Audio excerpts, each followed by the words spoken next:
Pemirsa, Ketua Dewan Pendidikan Provinsi Sulawesi Selatan Adi Suryadi Chula mendesak pemerintah Provinsi Sulawesi Selatan, khususnya Dinas Pendidikan, untuk memperjelas status gedung SMA Negeri 23 Makassar.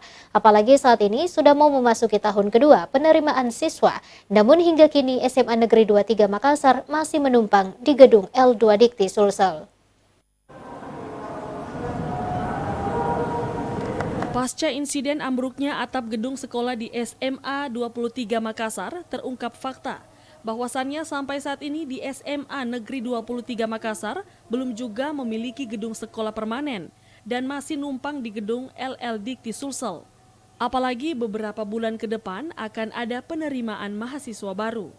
Hal ini direspon oleh Ketua Dewan Pendidikan Provinsi Sulawesi Selatan Adi Suryadi Chula yang mendesak pemerintah provinsi khususnya Dinas Pendidikan, untuk segera memperjelas status gedung SMA Negeri 23 Makassar. Apakah gedung yang ditempati sekarang oleh siswa untuk belajar bisa dipermanenkan atau mencari titik lokasi pembangunan gedung sekolah yang baru? Kalaupun gedung yang ditempati akan dipermanenkan agar kiranya pemerintah Provinsi Sulawesi Selatan menyelesaikan persoalan-persoalan terkait status hukum, baik tanah maupun gedung untuk segera direnovasi. Ya, kalau menurut saya memang penting ya bagi pemerintah provinsi, ya lebih khusus lagi Dinas Pendidikan untuk memperjelas ya status gedung dari SMA 23 yang sudah didirikan dan sudah ada siswanya itu, karena bagaimanapun untuk mengantisipasi ke depan,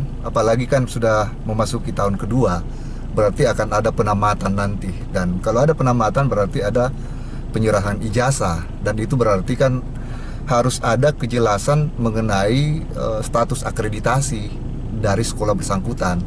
Nah, untuk itu maka ya penyelesaian yang sangat mendesak, saya kira yang perlu dilakukan adalah membuat segera ya kejelasan mengenai gedung yang ditempati.